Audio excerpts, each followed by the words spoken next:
अस्सलाम वालेकुम नाज़रीन, मैं हूं अब्दुल्ला। 7 न्यूज़ में आपका इस्तकबाल है।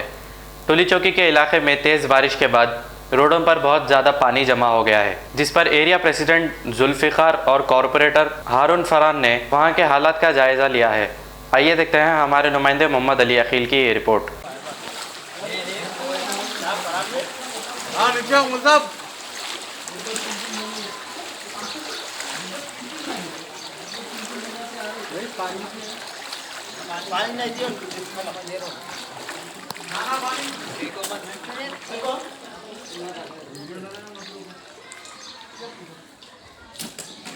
मोहम्मदिया शवरमा पिछले 10 साल से सारे हैदराबाद की अव्वलीन पसंद मोहम्मद इदरीस खान, मोहम्मद इमरान खान की लाजवाब पेशकश। मोहम्मदिया शवरमा पर आइए और शवरमा, कबाब, platter, grill chicken, chicken biryani खाइए या अपने घर पार्सल ले जाइए और अपनी दावतों के जायके को चार चांद लगाइए। हमसे कैटरिंग के लिए रब्त पैदा कीजिए और हमारी फ्रेंचाइजी के लिए भी कांटेक्ट कीजिए। हमारे ब्रांचेस मोहम्मदिया शवरमा, शमशाबाद, राजेंद्र नगर, रेती बली और pillar number 67 opposite Orient bank, Kadarbagh, Hyderabad.